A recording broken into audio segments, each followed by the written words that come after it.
सोनापुर, एक छोटा सा गांव जहां इस बार सावन मेहरबान नहीं बेरहम बनकर बरस रहा था। मिट्टी के घर भीग रहे थे, दीवारें दरक रही थीं और माधव का छोटा सा घर बूंद बूंद टूट रहा था। गौरी चिंतित, जी सुनिए, ये बारिश तो रुकने का नाम ही नहीं ले रही। पूरी छत भीग गई है, अब क्या होगा? माधव, गौरी, ये बारिश नहीं, हमारा नसीब टपक रहा है। खेत का सारा बीज बह गया और जो पैसे थे सब मिट्टी में मिल गए। गौरी संभालते हुए, इतना मत सोचिए, भगवान इतना भी कठोर नहीं होता। मैं एक और बर्तन रख देती हूँ। माधव, रख दो, जितने रखने हैं रख दो। समझ नहीं आता ये घर है या छलनी। अचानक दस्तक, बैलगाड़ी रुकने की आवाज। गौरी हैरान, अरे इस तूफान में कौन आया होगा?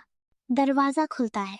कविता कांपते हुए, गौरी पहचानो हमें, रास्ते में बारिश आ गई, आगे जाना मुमकिन नहीं था। गौरी खुश होकर, अरे भैया भाभी अंदर आइए, आप तो पूरे भीग गए। माधव, ठीक समय चुना है आने का। कविता नाक सिकोड़ते हुए, घर तो बहुत पुराना लग रहा है, दीवारें भी भीगी हैं। माधव,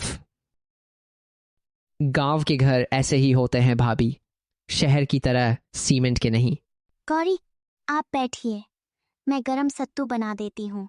कविता, अगर थोड़ा दूध मिल जाता तो। अरे गौरी सावधान रहना, वो वीरेंद्र शहर में कर्ज लेकर भागा है, कहीं तुम्हारे घर पर नजर न हो। गौरी घबराई, क्या सच में काकी? रत्ना, मैं झूठ क्यों बोलूंगी? जमाना खराब है बेटी। शक और टकराव, वीरेंद्र कोठार में दीवार टटोलते हुए। गौरी डरी हुई, भैया आप क्या कर रहे हैं? वीरेंद्र, कुछ नहीं, बस पुरानी दीवार देख रहा था। माधव गुस्से में, सच बताओ, क्या चोरी करने आए हो? कविता रोते हुए, ये कैसी बात कर रहे हो?